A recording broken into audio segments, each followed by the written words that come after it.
Good morning. Happy Memorial Day weekend or commemorative Memorial Day weekend. I'm not sure how happy we can be about some of the sacrifices that we've made to a place that has failed to show any sort of gratitude. But welcome to the Level Set. We are glad to be here with you on this beautiful May Saturday. I am in community again with my good friend and brother, Charles Alexander, as we delve into not just talk about, but provide tangible alternatives and solutions to real-time issues this morning as we deal with something that is beyond close to home. It is home with us, and we are, one of the tenets that we deal with on a consistent basis is readiness and preparedness. And the connection with your actions politically, financially, so forth, in this criminal enterprise and your well-being. Well, we've had an election in November. We've elected individuals that we, either by our, staying at home, our actual hands, or our actual votes. We have a cadre of individuals that we think are going to represent our interest. And these individuals in the government are supposed to provide a baseline of protection and safety for us. Lo and behold, in St. Louis, North St. Louis, we had a catastrophic tornado that has wreaked mayhem in our community. And we now have real time feedback on what they think about our community. They being the politicians that are there. We had individuals that we replaced our mayor. We being a collective city, I certainly supported Tashara Jones to the last kneel. We replaced her with a government here and with a new mayor here in St. Louis, and there were Black people in North St. Louis that were adamant. There was one brother that was interviewed as he was walking to the bus stop about who he was going to represent. And he said, and I quote him, "I'm gonna vote for the white girl." Well, you got the white girl. We had a tornado here, and the white girl's administration did not even ring the tornado warning. We have readiness drills several times a week. And during the actual tornado, the individual that was responsible for warning the community failed to do so. We replaced Cori Bush. We'll talk about that. We have a governor. We'll talk about that. There was a disproportionate amount, and I don't think, and I agree with Mike Jones that, you can't ask for any more than 80% of any sect. But for the 10% of Black men in North St. Louis that voted for the individual that's in the White House, would love to hear your thoughts about the response from the Oval Office or the lack thereof. But Dr. Alexander, we're going to open it up and we're going to deal with those issues that we spoke about, as well as the traumatic effect of them. The secular world celebrates May as Mental Health Month. The Level Set celebrates mental health every hour of every day because you are never without the necessity of solid mental health. And we strive to have a baseline there. But Dr. Alexander, good morning. Good morning. And, it's always my position that there is no health without mental health. And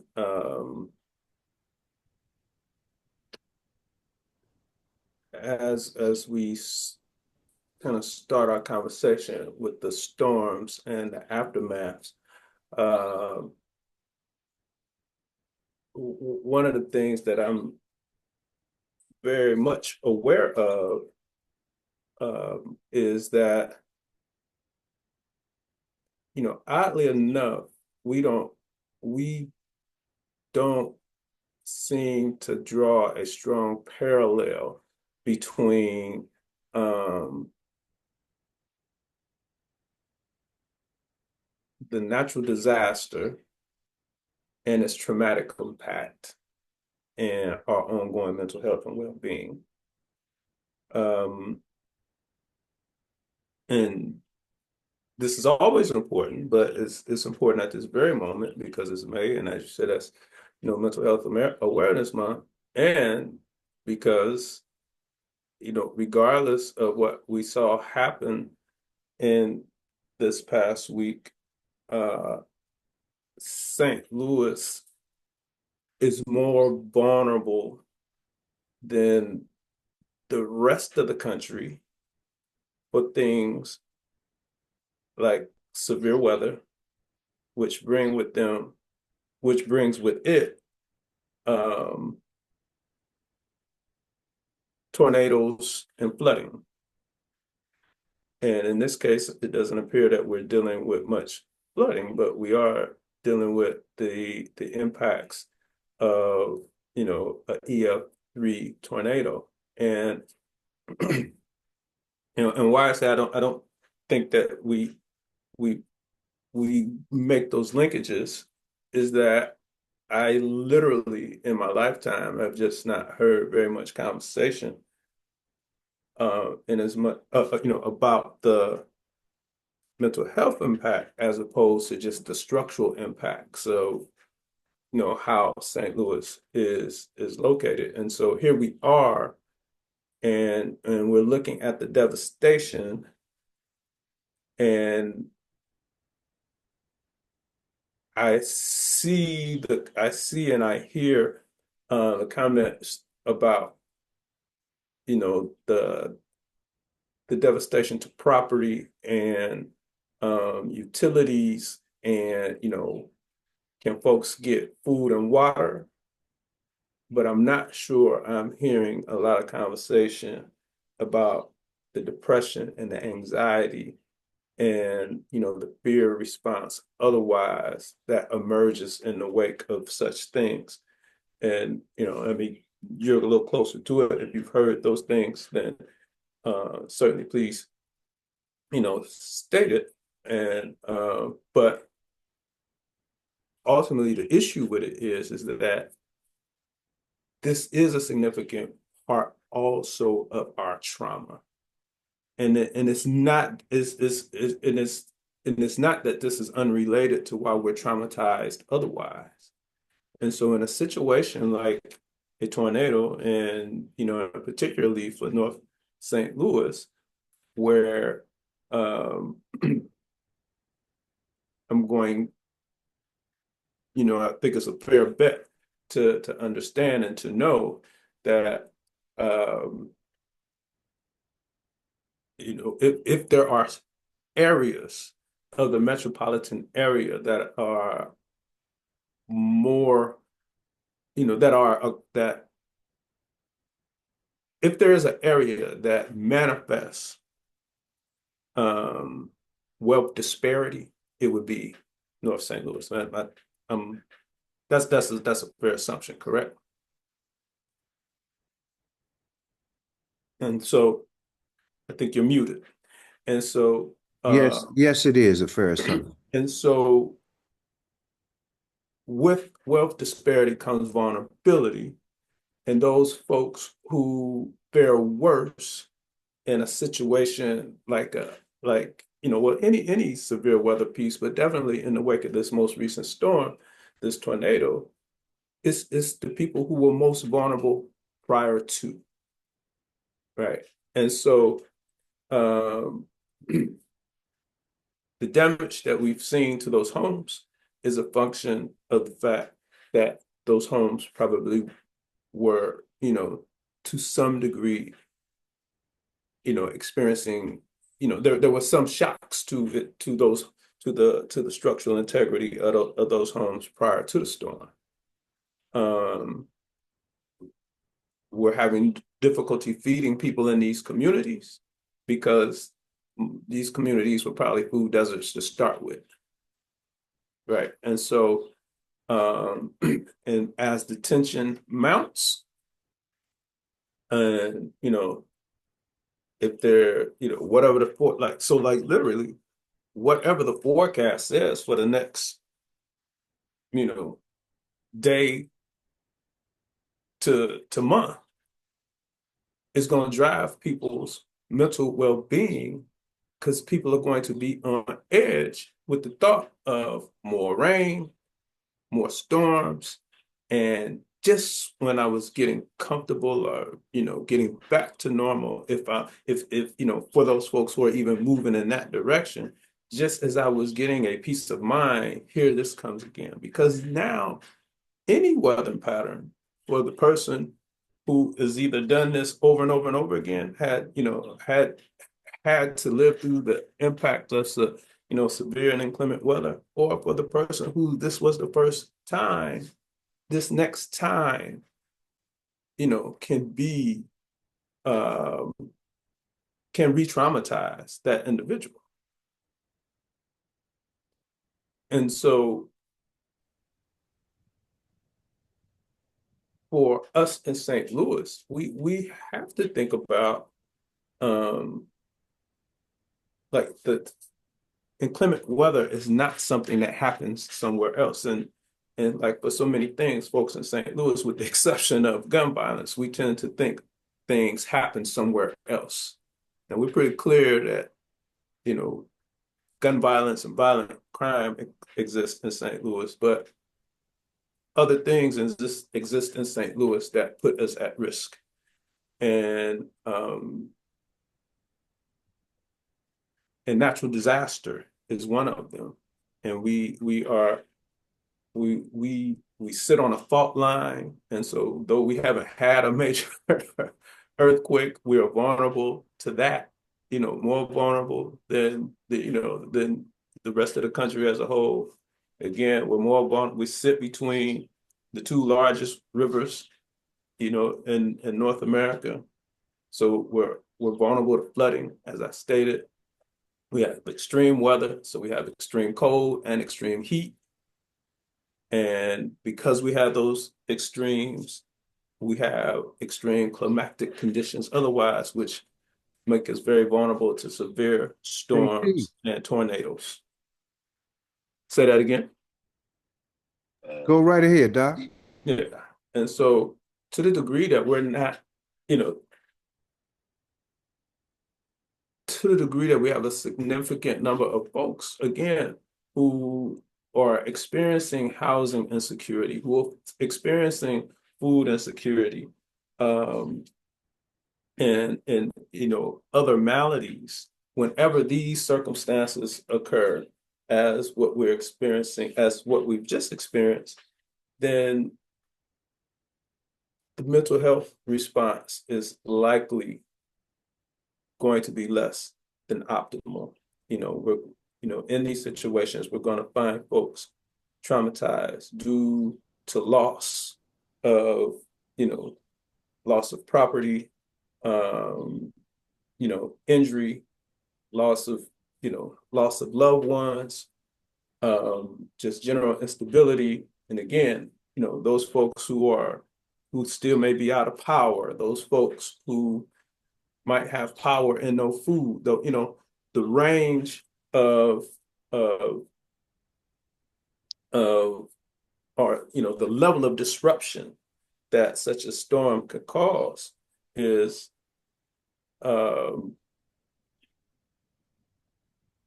I mean it's unless you're one of those people, it's probably kind of hard to imagine, because the what you see on TV just really doesn't do it service. And again, and I think somewhere between the coverage of it and people's relative proximity to it, they just don't we just don't always consider that there's a mental health component, involved in the experience of this process. I don't think people have, Doc, I agree with everything you said, but I don't think people have an appreciation for just how tenuous life is in these areas.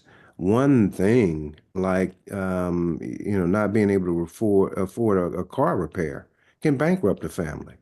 So something catastrophic like this, I mean, because you can't afford a car repair, you don't get to work. You don't get to work, you don't get a paycheck. Then you can't get you can't get your kids to where they need to go. I mean, and so we are talking about something that is exponentially greater than that. We're talking about individuals' home and all their belongings being just incredibly affected by this. So, and many of these homes were uninsurable. Mhm. The insurance companies would not insure them. Despite the fact that folks would, I mean, I talked to a person that whom I would, and I'd rather have share this with with the show themselves, but stated, look, I had money, I had several insurance companies come out, and for X reason they wouldn't insure me. We know it's a bogus reason, but they wouldn't insure me, and now my entire roof came off and the Mhm. contents inside of the place is jeopardized. And we're hearing these stories over and over and over and over. So once again, we are ripe for the picking. So if there was, I mean, if there was a time for gentrification in North St. Louis, it has been exacerbated now because you can hand pick, because what you're going to see is not migration. I'm tired of that word. I don't think we should ever use that word when we're talking about black folks moving. We are displaced. We're systemically being displaced from North St. Louis. North St. Louis is 10 minutes from everything in St. Louis that matters. The land is cheap and plentiful. And there is as gas prices go up, folks intend to move closer to the central corridors of these cities. So now this is playing right into the systemic issues that the individuals that are so-called, you know, levels of power want to see happen. It's exacerbating the plan, and there is a huge government cons- uh, um, entity that has moved to the near north side. So that area is ripe for gentrification. And the home stock is available. It is dilapidated in many instances. So you can go in and buy cheap now. But we've seen this model across the world, across the United States. Certain people can go in, like, well, certainly anybody could go in and buy cheap, but only certain people could amass and I'm sure this is to your point, only certain people could amass the resources necessary to purchase and refurbish and either own or resell. Um, and again, therein lies the problem from a historical perspective, because our vulnerability in the outcome to the storm didn't start the week before, right? Or whenever it this is a part of the longer legacy. So like this is a part. So like when we had a conversation about redlining, so redlining didn't just prevent folks from, it didn't just prevent folks from moving, really. And I think that's actually one of the major misconceptions about it. Redlining prevented folks who wanted to stay in their communities to get the financing necessary either to buy in their community or to get the value out of their home in the community to keep their home, up, literally up to par, inhabitable, And And so like you couldn't refinance your home to make home improvements because that's that was an impact, and that's a part of the conversation about redlining. I don't think is is uh explored. And that redlining means you don't get, we weren't getting any financing relative to um residential property. Not whether or not we were being able to, move and choose where we wanted to live necessarily. That's the restrictive covenant aspect of this housing debacle. But financing of it, this is what it looks like, right? And so you have this housing stock in North America that, I mean, in North North America, No, but it's yeah, yes, yeah, but yeah. You're right. Keep going. in North America, but in North County, more specifically, that has been, that has existed in this perpetual state of, you know, blind to malignant neglect, you know, since forever. Like And it's let's be clear. Let's really be clear about this because this is a problem we continue to deal with. We continue to deal with oligarchs and government causing issues and blaming others for it and us paying the price for it. Redlining essentially um, it meant that we weren't getting financed anyway, and they weren't at all. financing any projects. It really affected, so the bottom line was red line didn't even really affect us from the standpoint, you don't rise to the level of being red line because you're not getting financed anyway. The individuals that were attempting to build projects uh, uh, in communities that buttress black communities or involving selling to black individuals in those communities were denied financing. Well, were actually the insurance that was associated with backing those loans. So, Mhm. in other words, um, So there was no loan, there was no subsidized, no loan subsidized housing for Black folks. No loan, no guaranteed loans for, to leverage the housing market for Black folks. And so if there's a ever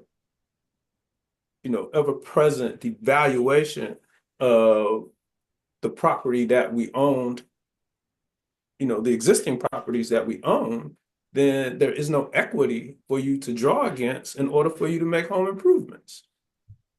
And so the valuation process, you know, historically has not worked for us. And so this, to say the least, but this is what that looks like. This is a problem of this is a problem beyond the financial aspect of it, because this is what the manifestation of that looks like, is that over time, there's no way to sustain um the housing value and hence the tax structure necessary to make a residential or necessary to stabilize a residential area. And that's just on a day-to-day basis. That has nothing to do with, you know, whatever kind of shocks come in the midst of that. And so we are we so if you have a vulnerable, under-resourced community, its vulnerability increases with the impact of weather-related hazards. So you can't keep those homes warm in the wintertime, right? no. You can't keep those homes dry when it's wet, right? You you you might be a little bit safer moving to the interior of one of those homes, as that's what you should do in the midst of high winds and or a tornado, is to get as far as away from the exterior walls of your home as possible. But you might just be a little more safer. You know what I mean? Because the the integrity of your house, the structural integrity of your house is probably unsound. And here's why, Doc. These aren't accidents. I'm going to read from a book that I've mentioned before. Um, but we try and act as if black folks in North St. Louis aren't taking care of the properties and they're the result. And there are North St. Louis's in every state of the United States, just about. But here's the policy that has exacerbated this issue. Mhm. Along with the real estate industry and state courts, the FHA, Federal Housing Authority, justified its racial policies, both its appraisal standards. They would not see favorably on anything that was in a black neighborhood, nor buttressed a black neighborhood. And its restrictive covenants recommendations, as you stated earlier. Restrictive covenant means that you cannot sell to X individuals, and that's baked into the actual into the actual deed. You cannot sell to, and those restrictive covenants prevented black folks from buying on these blocks by claiming that a purchase by an African American in a white neighborhood or the presence of African Americans in or near such neighborhood would cause the value of the white-owned properties to decline. This in turn would increase the FHA's own losses because, of course, now let's keep in mind the we were still paying taxes, of course, uh, Mhm. because white property owners in the neighborhood would be more likely to default on their mortgages. In the 3 decades during which it administered this policy, however, the agency never provided or obtained evidence to support its claim that integration undermined property values. The best it could apparently do was a 1939 report by Homer Hoyt, the FHA principal housing economist, that set out principles of sound policy in private housing and home financing policy. Floyd explained that racial segregation must be an obvious necessity because it was a worldwide phenomenon. His only support for his assertion was an observation that China enclaves of African missionaries and European colonial officials live separately from Chinese neighborhoods. On this basis, he concluded that where members of different races live together, racial mixtures tend to have a depressing effect on land values. It's almost laughable. And so we process these, we compartmentalize. Some of this is functional and adaptive. Um, again, it's the mind's ability to kind of cope, but Please there, stay. there, there's, We don't talk about that enough. Go ahead. Sorry to yeah. interrupt. And so, you know, our mind, our mind and body, uh, so from a neurological and physiological point of view, it seeks harmony. It seeks balance. It seeks homeostasis. And so in order to do that, one of the things that occurs is that we have these cognitive processes that are intended to kind of, lessen the strain to get us through the moment, right? And so one of those things we do is compartmentalize. And so in a situation such as this, um, you know, and really home ownership in general, or housing in general, not even home ownership, but just, just the basics of housing and shelter. Like we start to separate, um, like we have this conversation about housing really from a purely physical space. And then it moves from being physically housed um, to a conversation about financial well-being. but rare is there a conversation about mental and emotional health and well-being. That just fundamentally, if you have housing insecurity, you are unstable otherwise. There is nothing more central to your ability to be able to, to calm your mind and body than to have somewhere to be. You know, To have agency over yourself. correct. And so when we look at this situation, this isn't again, this isn't about the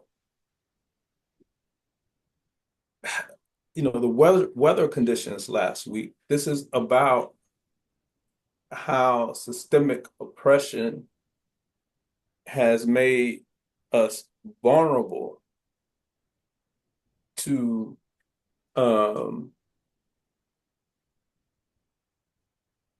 Calamity. to the increased risk that we have due to the ever-changing climatic conditions. So this is a reason why global warming matters to Black folks, because we are underhoused otherwise. So we are already vulnerable in every aspect of health and well-being, and housing and access to care are fundamental to that. And so what we're seeing in the aftermath of this is just that. We're seeing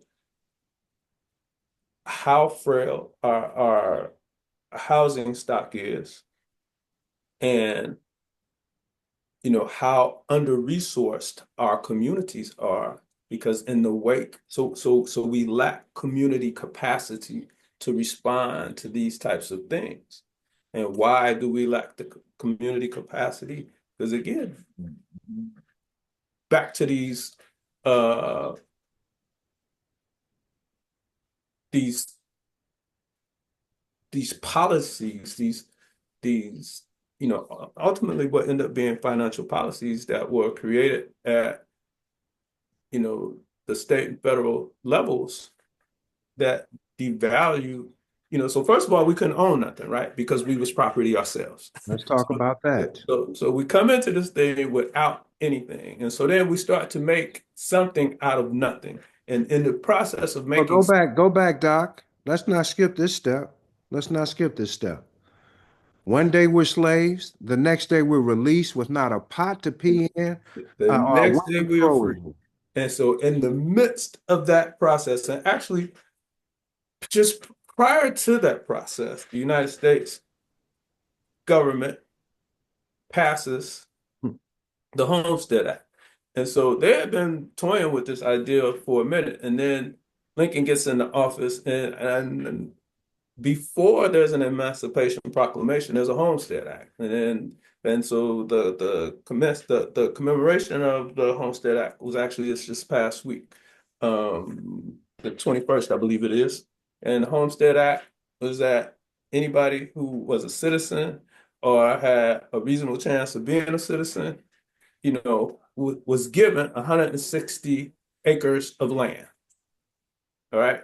So the Homestead Act was a thing before before we even get to the concept of 40 acres and a mule.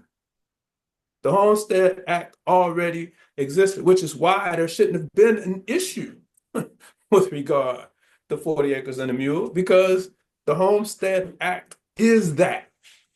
It just was not for us.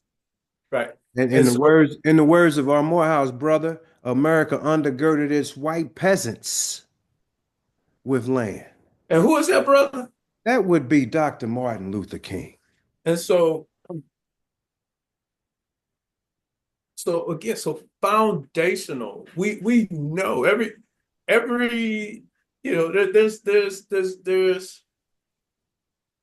there's little to nowhere you're gonna find anything that refutes the notion that foundational to uh you know financial stability and then subsequently wealth building is home or property ownership, right? And so principally home ownership, because in theory, your land and residence should um, accrue in value. And um, so that was denied to us. And so that something akin to that existed, buoyed by state and federal policy from as it relates to homes and property, real estate as it relates to real estate from 1862 all the way through the Housing Discrimination Act, that was passed after the assassination of Dr. King. And so, 100 and what 100 years. So It's over 100 years. it's 100 years of housing policy, you know, much of which we still experience, 100 plus years of housing policy that that resulted in what we see in the devastation of North St. Louis. And Hurricane Katrina, it was the ninth ward, right? Anywhere you go where, we have these vulnerable, because so like even in the wildfires and and they're talking about Altadena, right? Um, the housing valuation wasn't great there either, right? It didn't, those houses, many of those houses were, that were owned by uh the black folks. I'm 100% sure that, because they're in California, the value of those homes were probably higher than, the value of like homes for other black folks other places in the country. But I'm sure that those houses are undervalued relative to their white neighbors. Oh, you are Right. absolutely correct. And so this is what it looks like everywhere. And but one of the differences about that wildfire is that, it is rare that there's a conversation about California wildfires that includes Black people. That is very true. That is one of the rare times. I'm not gonna say it will never happen. I'm gonna say it's rare, It is rare. and that's one of the few times that it happens. It's rare when the conversation about a tornado centers around Black folks. What we're experiencing in North St. Louis right now is the event itself is not a rarity. The coverage and discussion about it is the rarity. And, to to your point, I've been contacted and I am going to provide pro bono legal services to the individuals that have been impacted by this storm. There's been outreach for food and supplies, but there has not been a public annunciation about any sort of mental health treatment that is going to be provided. And that is central to all of this. Yes. It is central to all of it. And so we've got to do a much better job of facilitating that. I haven't even heard of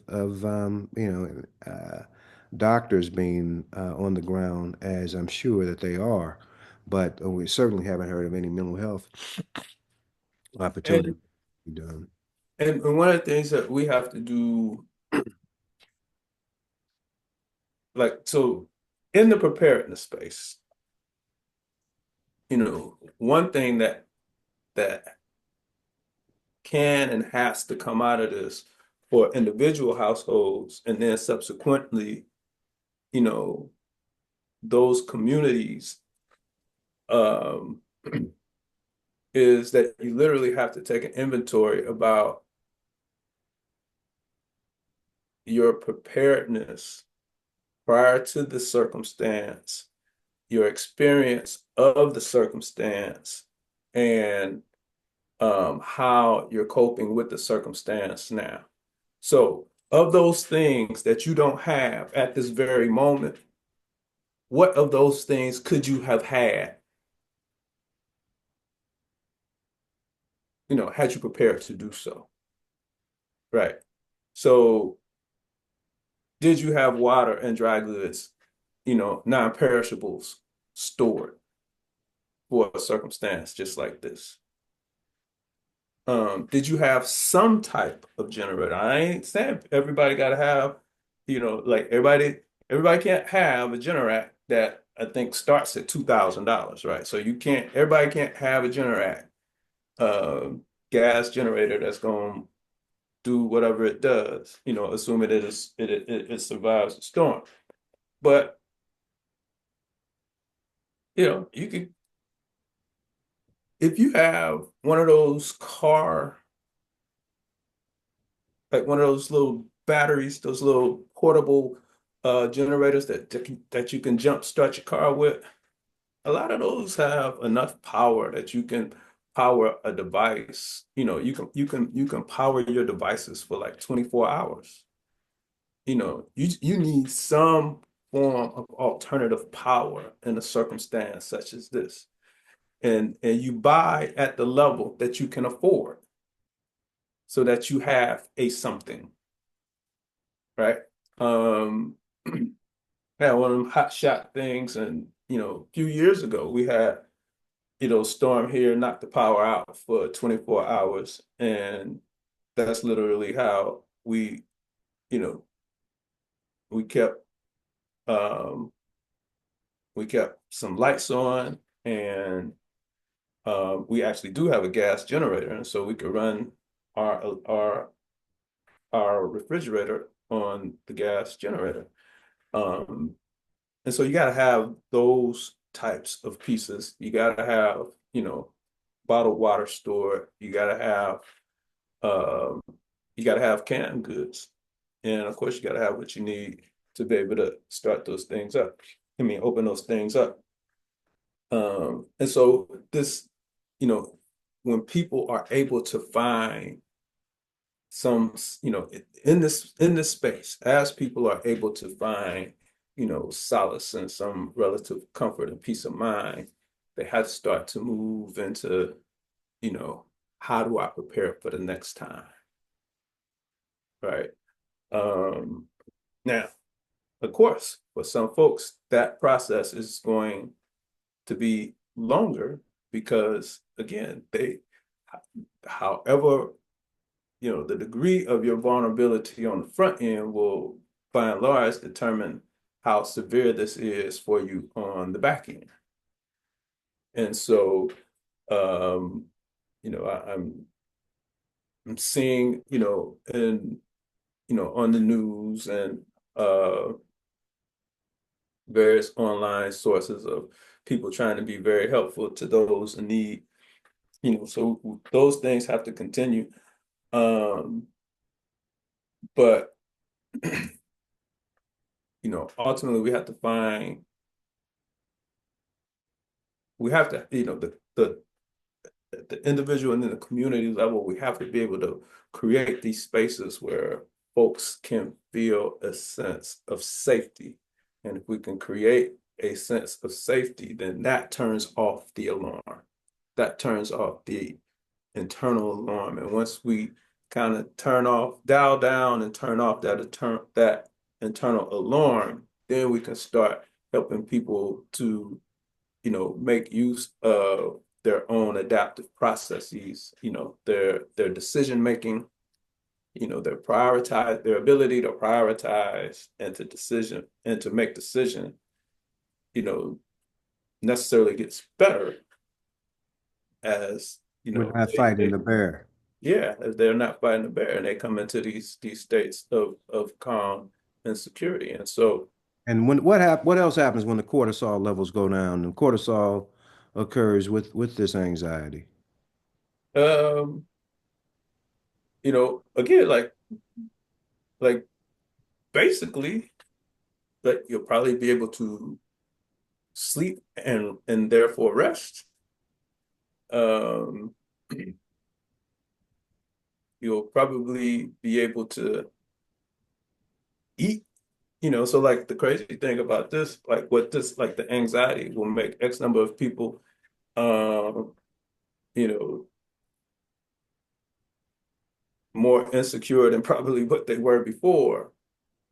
And so they're going to be vulnerable to doing kind of two, because some people are into, just in their stress response otherwise are, they stress eat, right?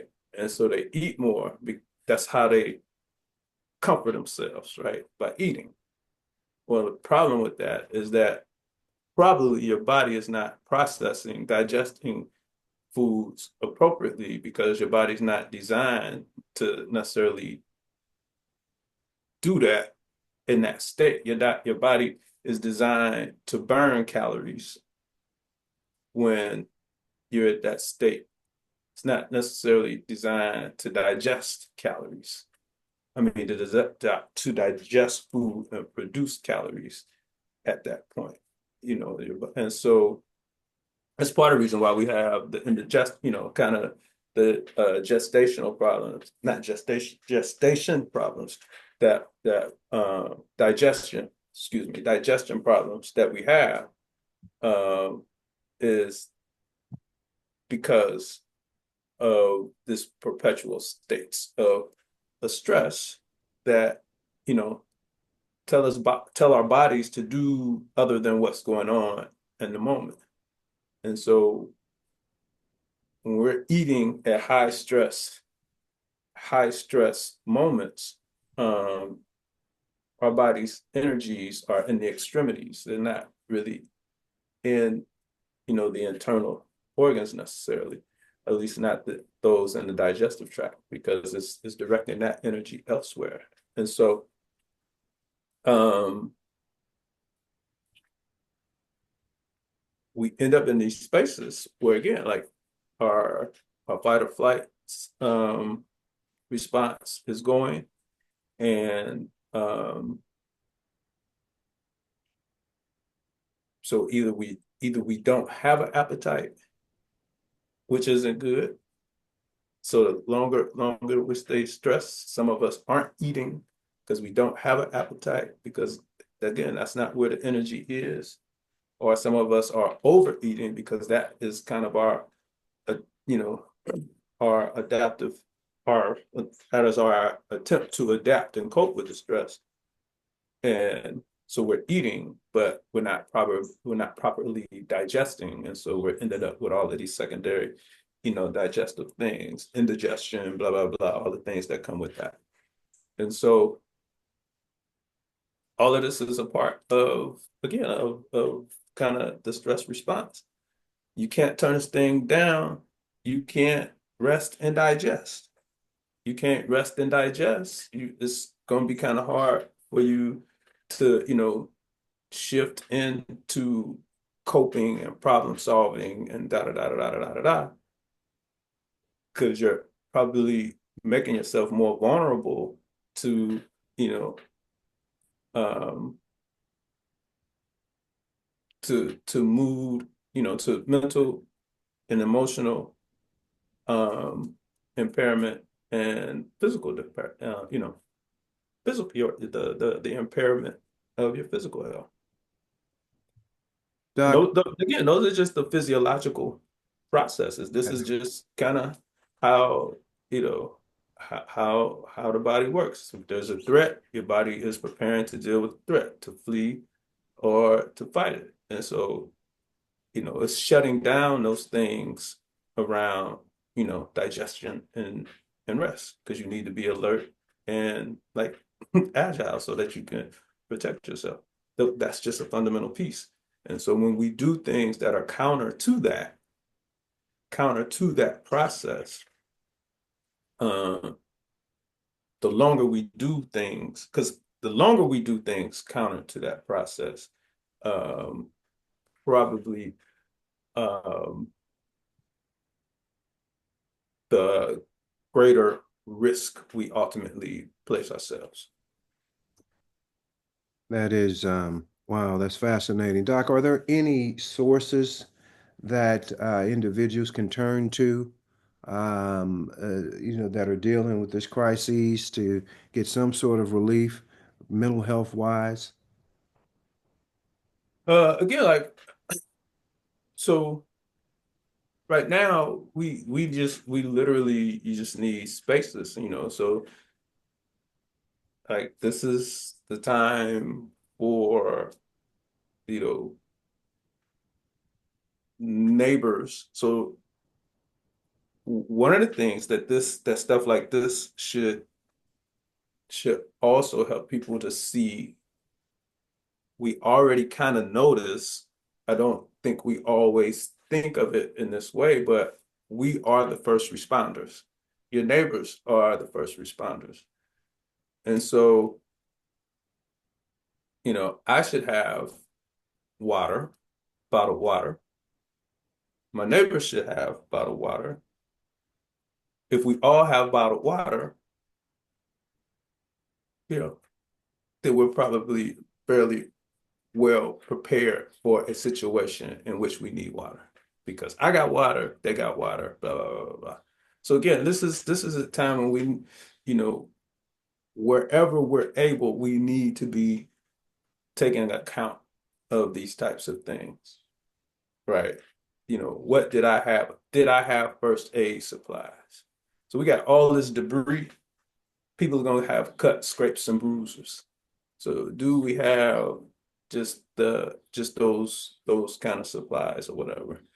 Do we have everybody who's living in, compromised housing? To what degree have we been able to assist those folks in having a measure of relief? Because we got to turn down the internal siren. The internal alarm is going off. And so the thing is, can we turn that down? And and that's finding shelter, that and finding food. So get the shelter, just check in with the people, help the people to identify the resources um, that they say that they need, help the people to connect with who they say they need to connect, and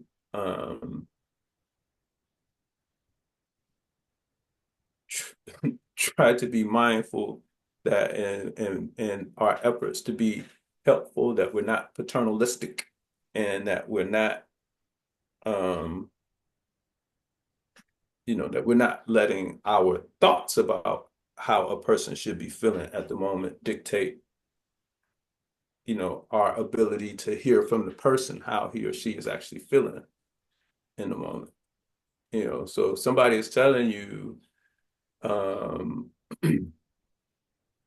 no, I'm good, I'm really worried about XYZ, in the absence of anything to the contrary, we need to take that.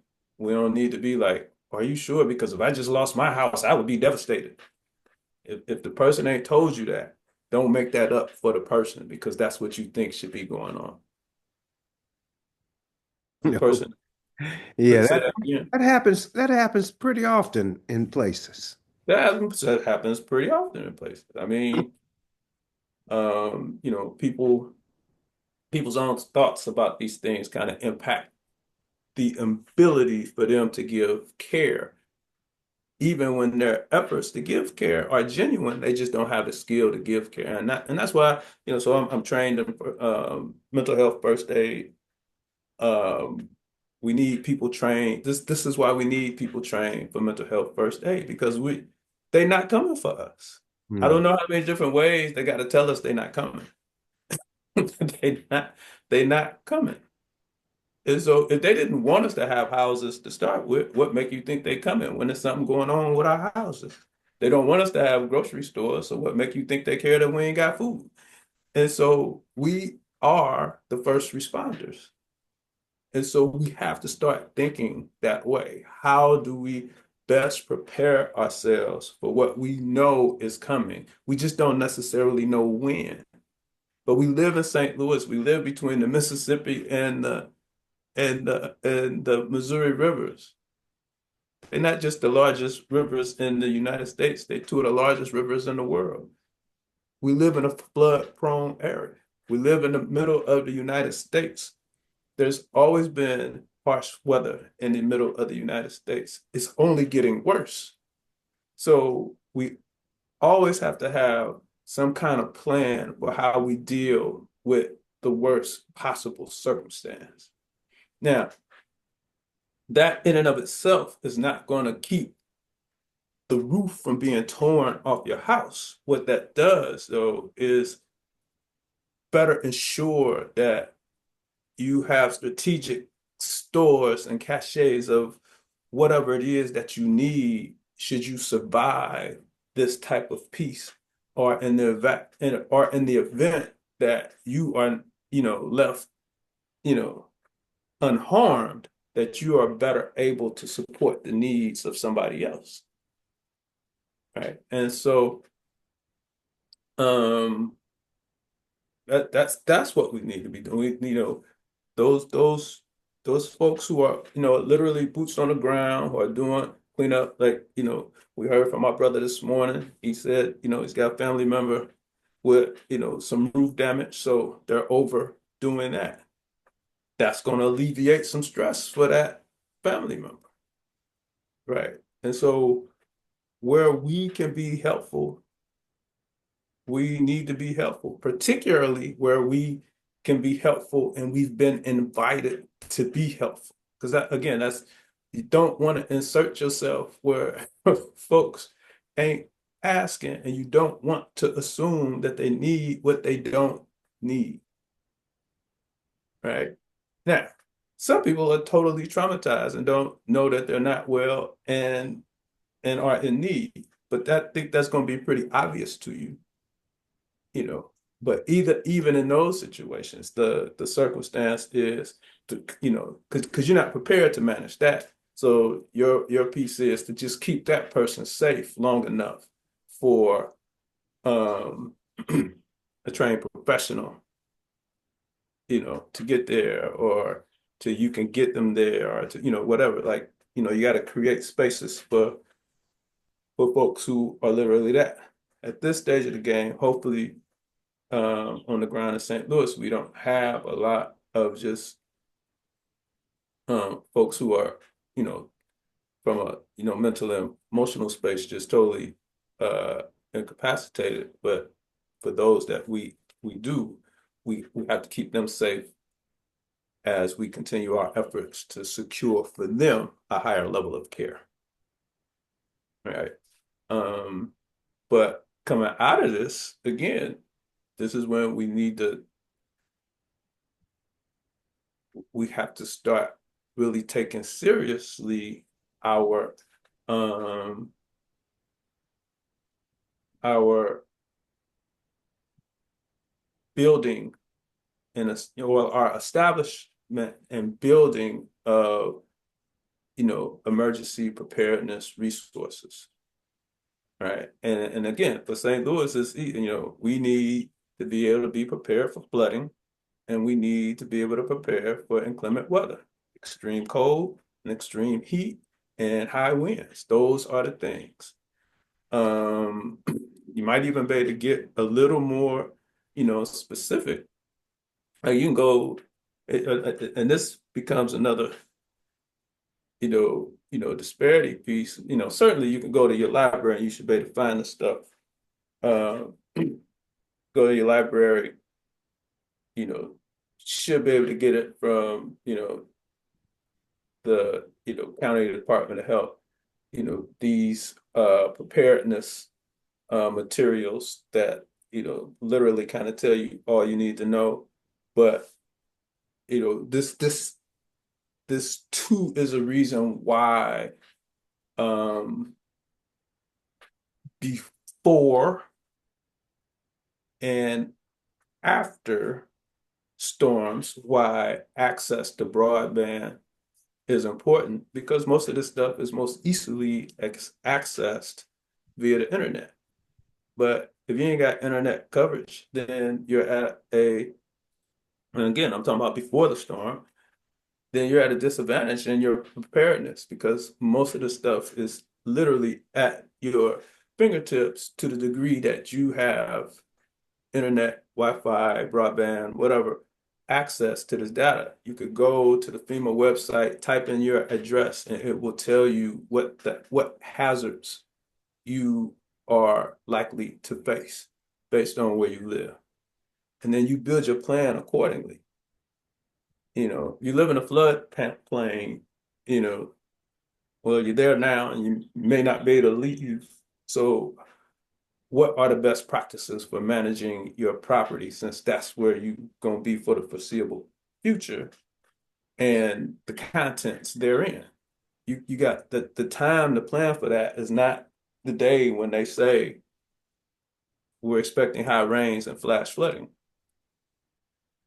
The time to plan for that is really, assuming, so like if you knew that you were moving into a floodplain, that preparedness should have been a part of your decision to buy in the floodplain. Right. If you didn't know and you didn't find out until the first time your house flooded, well, once you cleaned up your house from that point forward, you got to have a mitigation plan going forward. Right. Um, everybody in St. Louis has to have a plan for flooding, has to have a plan for, excessive heat and cold, and has to have a plan for tornadoes. So again, in this situation, part of the betrayal for us starts with, housing discrimination. So finance and housing discrimination. So we have our residential structures lack structural integrity, literally because of, this is the implications of racist policy. So if your property is undervalued, you probably can't get financing. You probably can't refinance your home in order to maintain that upkeep. If you only make 80 cents on the dollar, if you're underpaid, then that's just less, disposable income that you have to maintain your household. Right.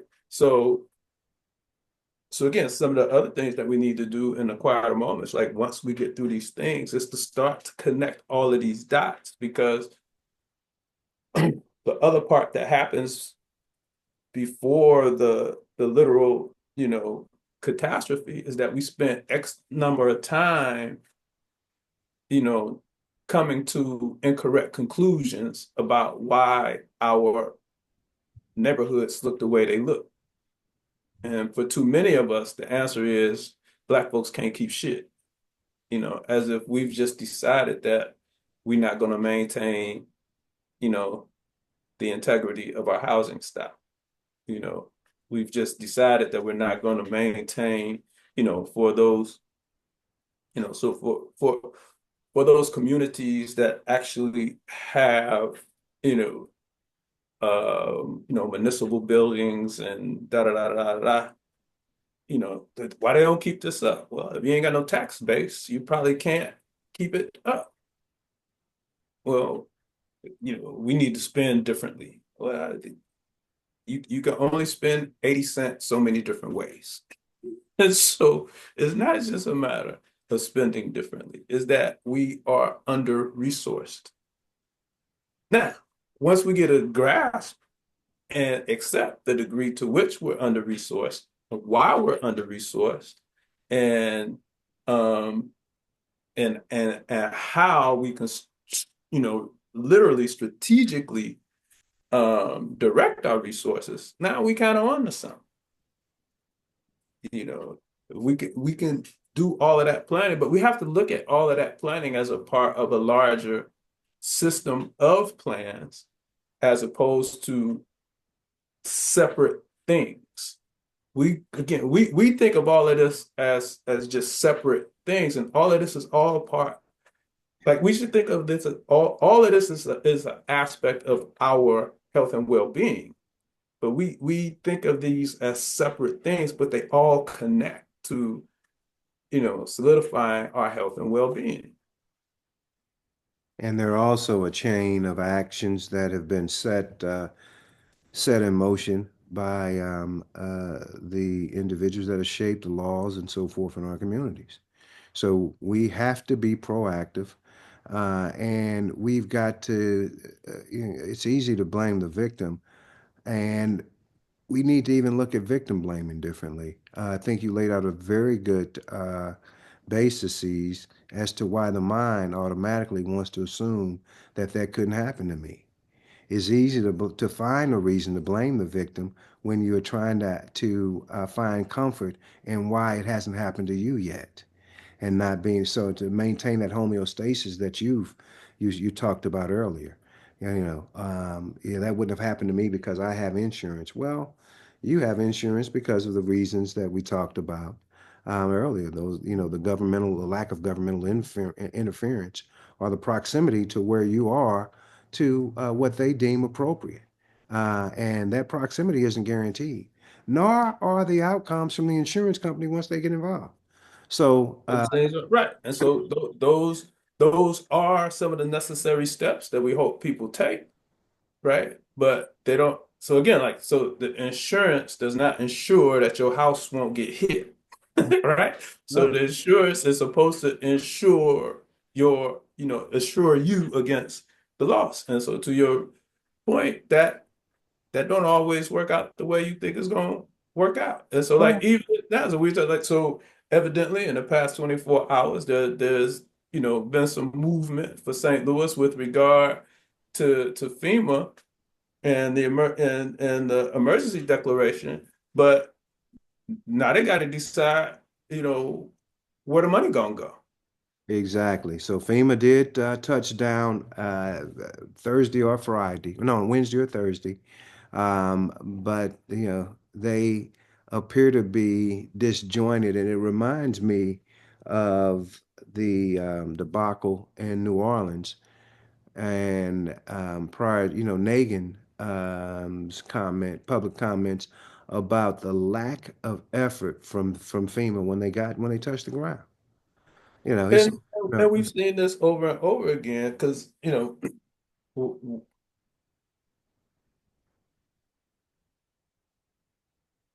what we've always struggled to uh kind of deal with is the degree to which federal government, the phrase or the term federal government is an abstract term for white folks, right? And so ultimately, whatever it is that the government is supposed to do by um what the government is supposed to do with taxpayers' dollars for taxpayers is determined by X number of white supremacists. That's just that's the facts, right? And so what we're, to go back to your earlier comment about gentrification, certainly what we're going to see in North St. Louis is what we saw in um in New Orleans, and I'm sure other places that we're just not quite as familiar. I mean, South Carolina, we saw the same thing in coastal Carolinas as a result of the hurricanes. Is that somehow or another, um, there's no resources for recovery, but there ends up being all these investment resources, for people to come in and flip property. That's to go back to your, earlier point. But this doesn't just it's not a somehow. It's not this just kind of happened. This happens because this is what white supremacists do. This is why we didn't this is why we disproportionately um failed to benefit from the GI Bill. So when folks be, I don't know why he didn't go to school, he could have got the GI Bill. Well, no, he probably couldn't have got the GI Bill because the GI Bill, though it be a federal, act, was administered at the state and local level. And so white supremacists decided who was going to get those benefits. And it's in as much as it was a function of skin, it was probably also a function of who you happen to talk to at a particular time and day and month. Like the white supremacists might have decided you was gonna get it, but had already said no to the 20 brothers who came in before you. So We we this money we is the we same. fail to identify the arbitrariness of Yes, the entire thing. yes, I mean, yes. And because so it is then totally one thing racism is if anything, is consistent and arbitrary at the same time. and arbitrary at the same time. And so then and that arbitrariness works for them because that Negro who happened to be the beneficiary of the arbitrariness would be like, see, it worked for me. I don't know why I don't work for you. Must be you. Because Mr. Charlie, he did me a solid. Mhm. You just happen to be the Negro that they chose. And so this is going to play out that same kind of way. We have to know this, but that has to inform us in the way that we move forward. Like we literally have to, put together whatever resources we can to get through the moment. And then once we get through the moment, we got to be like, how do we get better for the next time? Because there's going to be a next time. There's going to be storms. So we're at the end of May. There's going to be storms in June. Hurricane So season starts June 1st. so how do we prepare for this?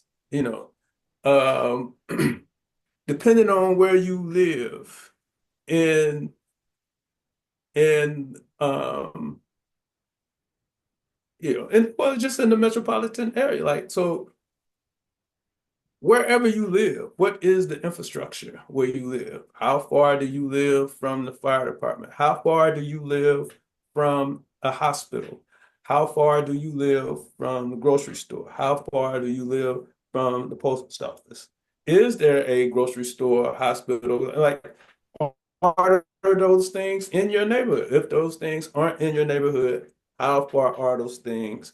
How how do you get to those things if you need to get to, like, we can't take those things for granted. We got to have thoughts and notions and plans for accessing all of the things that we actually need to access before the storm, right? And then we we have to have what we need to keep ourselves as safe as possible for 24 to 72 hours, right? And this is another reason why you don't max out your credit cards on frivolous things.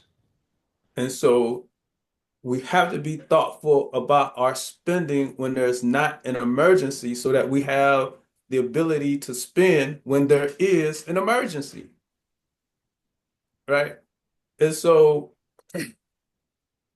many of us don't save and spend because, again, because of misinformation and because of marketing, we think that everybody got money. And then if we don't have any money, and we kind of shame if we don't have any money, and because, everybody's got money, but everybody ain't got money. So ain't no need of being shamed because you ain't. You just need to decide, okay, I'm gonna put this amount of money away for blah, blah, blah, blah.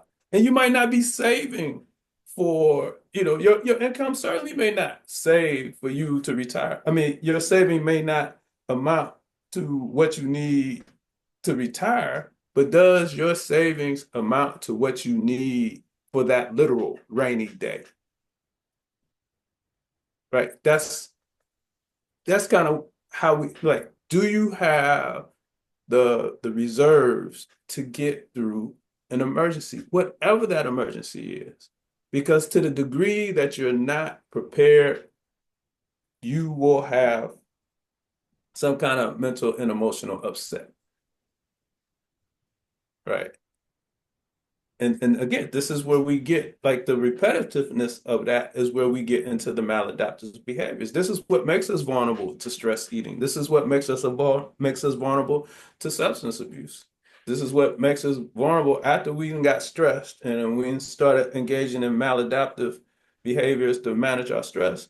This is what makes us vulnerable to interpersonal and intimate partner violence. These are how these sequences work. That's why all of this is interrelated, Hmm. right? Hmm. And so the more stress we get, so the more vulnerable we are, the more stressed we are, and the more maladaptive our responses become over time. And then not only are those individuals more vulnerable to bad outcomes, anybody who comes in contact with them, their their relative risk increases. Right. And I'm not saying that all these people are violent. I'm saying that when people aren't well, it's not it's not beyond the pale of imagination that bad things can happen when people aren't well. And so that's why all of these things matter. And so regardless of what our belief systems are, whatever it is or whatever they are, we also have to have built into our coping something that requires our agency, something that requires our ability to just kind of do. Like once I got into this preparedness space, my wife was like, all right, Mr. Prepared Man, blah, blah, blah. She making a mockery out of it. But brother, I guarantee you when those sirens go off, she'd be like, so where are the flashlights? Right. We got gas for the generator. Yeah. Yeah, yeah. Like she knows, you know. And so it's funny till it ain't. Oh, so yeah, yeah. And so All joking games till someone loses an eye. yes. And so extension cords, first aid kits, like all this stuff. These are things that folks got to be thinking about as soon as, so for those who got through the storm, you know, intact, you got to take your assessment of, what was I prepared? So so we were spared. It didn't come down our street. So had it come down our street, what would we have done? Do that, like again, like you can go online and you can go to um, you can go to the FEMA website. You can tap in preparedness, a number of things, but you really want to be looking at government, like either the state, the federal, or the local government. You don't really want to get into these private sites. You want to get to something that's either St. Louis County or the state of Missouri or the feds, and anybody else that's listening to us, like folks in Chicago, Cook County, state of Illinois, or the feds, wherever you live, the county, the state, the feds, those you want to look at. They'll tell you what you are at risk of, and they'll have an idea about what you need to have on hand. Coming out of the pandemic, you should have hand sanitizer and mask in your house. You should have learned that, right?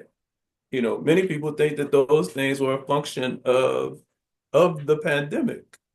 You know, you can find documents probably dating back to 1919 that tell you that in case of an airborne, contagion, you should stay in the house, close your windows, and have face masks and keep surfaces clean until, until the authorities tell you to do something different. That wasn't new risk mitigation. That was what it had always been. We were unprepared. Because I'm in this space, I had masks in my house. I had everything I needed in my house. We didn't go shopping. We didn't do none of that as a result of the pandemic. We were already prepared. So, and as traumatic as these situations can be, for folks who are not currently in that state of trauma, we need to use this time as a point of self-reflection to make sure that we are adequately prepared to manage our household for the next event. And once we know that our household is stable in the wake of the next event, we then have the resources necessary to be of assistance to our neighbor. And that is actually a great place to not conclude, but to commence personal action. So this is not a situation where we just listen here. We, at this point, we let the assessments begin in our own individual homes and make the necessary changes that we need to implement in order to, take care of ourselves and to be a resource to our neighbors. Because the title of this interaction is "They Are Not Coming for Us." We're They're all not coming for are us. not coming for us. So, yeah, Dr. Alexander, I want to thank you. But before I go, I would be remiss if you didn't give a report card to, um, the mayor of St. Louis, Wesley Bell, governor of St. Louis, and the Oval Office. Again, so we struggle with the foolishness. So it really don't matter where we start in this. I'm gonna start with the Oval Office because of, you know, all that foolishness that guy was saying when the when North Carolina had its storms and floods, and how there was no government response and blah blah blah blah, yeah yeah yeah yeah. Okay, well, your turn, Chief, right? And so we know it's not coming for us, right? But what North Carolina in like situations should have told us is that it don't always come for anybody in a timely manner. That's why it's important for us to participate and join these community emergency response teams and local corporations. Um, these are volunteer organizations that make sure that we have the ability to do this because the feds aren't coming, and at least not in a timely manner. And when they do come, and this is the same at the state and local level, the first thing they're going to secure are public facilities. Their first response is not to the individual. Their first response is to what they own, and then secondarily to whatever else is of value in that locale.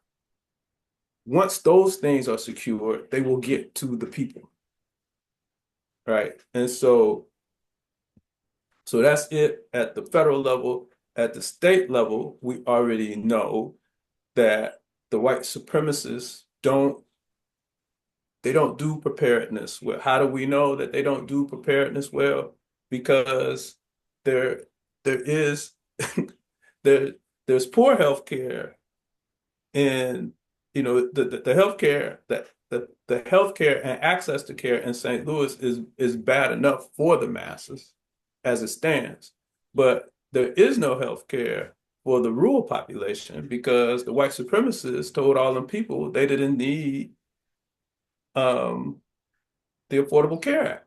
So all their whole hospitals down, all our hospitals closed, and their health resources in rural Missouri are almost nil because those people vote against their interests because they listen to the white supremacists in in in office. So we know if our day-to-day health is compromised by white supremacy, then our emergency response all the more so.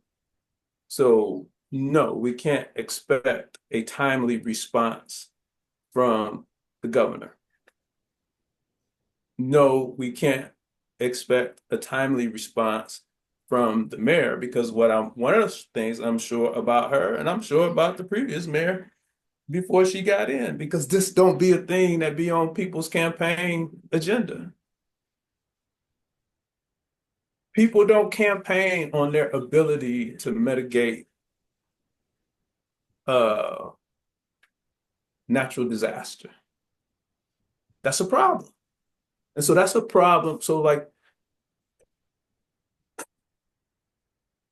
we have to this has to be an agenda item for us all the time, not just after the storm.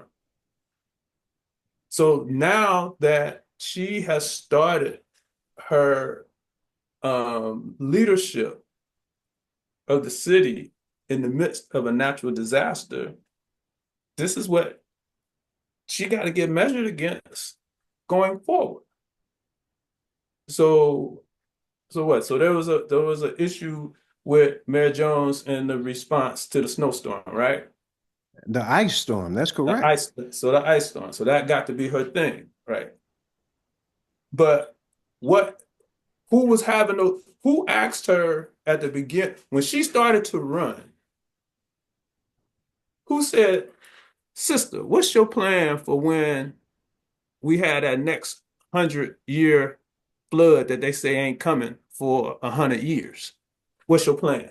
Have you ever heard her talk about it? Did No, you ever hear anybody ask her about it? I do not. Right. I did not. Sister, what's your plan for when we have some crazy winter storm that we probably have every year? Hmm. Nobody asked, right? So nobody asked Mayor Jones. Nobody asked this white chick. Hmm. So shame on them, but shame on us, Yeah. right? And so, because again, it's an afterthought, and it creates too much mental and emotional distress for us to continue to treat it the way that we treat it. Yeah. Somewhere in St. Louis, there's a flood every time we have rain That is because correct. our city is built between our city is built between the two largest rivers in the country. That is correct. It's almost impossible for there not to be, right? Because the things that we did in order to establish what we call civilization disrupted the natural order. So we live in natural waterways. And so and most of us don't know, and I didn't know until about 2 or 3 months ago. Did you know that St. Louis is a part of the Ozark mountain range? I did not. And so the Ozark mountain highlands actually extends to Art Hill. And Mm. so Webster, and the reason I found this out is because, I mean, you know where I live. I live on this large hill, but this large hill is a part of is a part of the uh Ozark mountain range, and your church is actually in the valley between two, probably are two mountains, Well, on either side of Corcoran. I always knew the residents were of the Ozarks. The white residents. They were built from the fabric of the Ozarks, but And so geographically speaking, I we are was literally unsure. hillbillies, right? And That is so, correct. These but that is correct. but it's The but allergy. because so there's a consequence, kind of like my thought on of it is that there's a consequence to not even understanding the you know uh the geography and the topography of where we live, because that dictates what we get. That So dictate that it's not dictate random that we get the water that we get the rain that we get the wind that we get. We we we live in a very, very tricky space. Like I said, I mean, we are above the average risk level for virtually everything. We just don't get, you know, like if the fault line was actually active, then we would get everything that you could get. Now we don't typically get I don't think Missouri gets brush fires, but so we don't get the wildfires, but we are vulnerable to earthquakes, and we probably have more earthquakes than what we know. They just ain't sizable, so we don't think they be occurring. But that's something to look at to see like how frequently does Missouri actually have earthquakes. We probably have them more often than what we think because we live on the fault line. That's correct. Um, but that that weather thing, we live in a vulnerable space because of those rivers and that mountain range and the topography of of um of the St. Louis metropolitan area. We have these peaks and valleys literally throughout the metropolitan area. And I'm sure nobody thinks that we live in a mountain range. They think all of that stuff is in central and southwest Missouri and in southern Missouri. But it's St. Louis is part of that. And so, you know, so again, from a from a political leadership level, the response is terrible because there should never be a long response for a place that's prone, right? So they should always be on the ready for this stuff because this is what happens in St. Louis. Not because the people in St. Louis are bad, but because St. Louis is where St. Louis is located. And so to the degree that our city, state, and federal folks, so like that guy that sits in Cori Bush's seat, I ain't seen like I when I Googled government response, his name didn't pop up. I saw the white woman, um, I saw the white senator dude, I saw the white governor dude, I see a picture of that dude in DC.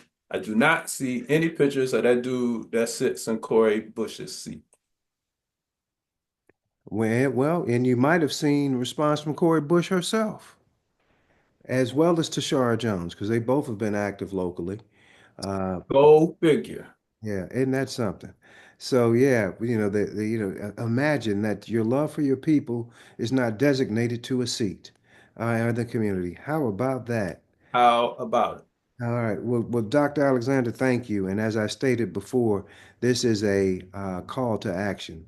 This is not a situation that we accept as a lecture or in a vacuum. We all have work to do, and let's do it because no one's And talking. again, attorney, it's like let's so we're great. We talk about this many times. We're great at identifying the obvious, right? That's Like correct. Issue we spotters. We're the we're best issue issue spotters. spotters. So we got to move to the space where we're able to tie all of these things in. What we're seeing right now is why, again, the Homestead Act matter. What we're seeing right now, again, tells us why, redlining and every other financial policy that has been developed in the United States to work against the interests of Black folks, why it matters. Why it matters that the current administration is intentionally deconstructing the, the state, right? The government. This is what it looks like, real time. All of these things are related. And, we have to start to understand it in that manner, as opposed to looking at these things separately. And my final closing remark of why this matters, and when people keep asking, is it going to change or when it's going to change? In 2000, one of the universities, they may have done this in conjunction with one of the Federal Reserve banks. In 2000, they found that there were 46 million descendants of white folks who received land through the Homestead Act. It's 46 million white descendants of them. So what that means is what? There are more white descendants of people who benefited from the Homestead Act than there are Black people in the country. So you can't catch up. So when we have the wealth disparity conversation, which can drive your anxiety and your mental ill, mental disruption otherwise, your goal cannot be to catch up with them in mass. Because it ain't gonna happen. It's literally more of them that got so again, so that's just that part of it. So then I haven't even found an estimate. I'm sure it exists. So that's the white peasant that Dr. King was referring to. That don't even put it into the state of mind, help put us into the state of mind of the descendants of the folks who were the slave owners, or the folks who own, property otherwise that, yielded wealth secondary to the slave trade. And so there is no catching up. So that cannot be what the basis of your well-being is going to be. The basis of your well-being has to be predicated on what you do with what you have, not to the degree that you are able to catch up with the enemy, because he's got a head start that we cannot make up. But you have to really just please take that to heart, that there are more regular. So all those people who walking around talking about, well, my daddy didn't own slaves, or my grandpeople didn't own slaves. They didn't have to. They got 160 acres. Blah, blah, blah, blah. And then when somebody tells you that Black folks got it too, the Black folks who were part of the southern the southern component of this got uninhabitable swamp land, or terrible land otherwise. So, and again, it was less than a third. So less than a third of the applicants that were awarded were free Blacks. And where this might, we're probably familiar with those spaces, and we kind of know that those spaces by and large don't exist, with the exception of Nicodemus in Kansas. But there are,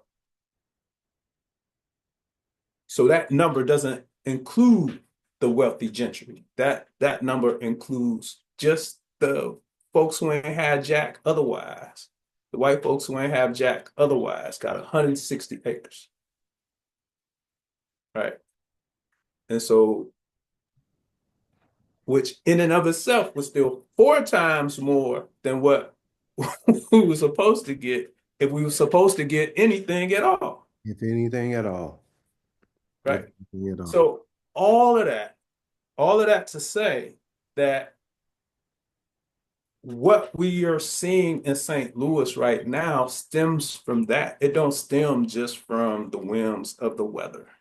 It does not. It does not. And thank you for drawing the dots there, connecting the dots after drawing them and putting it out there. So we need to, number one, be proud of where we are because what we've accomplished has been nothing short of miraculous. You are Absolutely you are a miracle if you're listening to our voice. And in addition to that, we've got to prepare and understand you know, that the war continues. And these folks have never conceded that the war was over, and we've got to quit acting like it's over. So correct. until next week, if it's the Lord's will, we shall see you. And yeah, if you're listening to this to YouTube, send us a comment and hit that like button. Thank you. Thanks. Signing off for the level set. I'm Attorney Larry Fields, and this is the Dr. Charles Alexander. Have a great week, folks.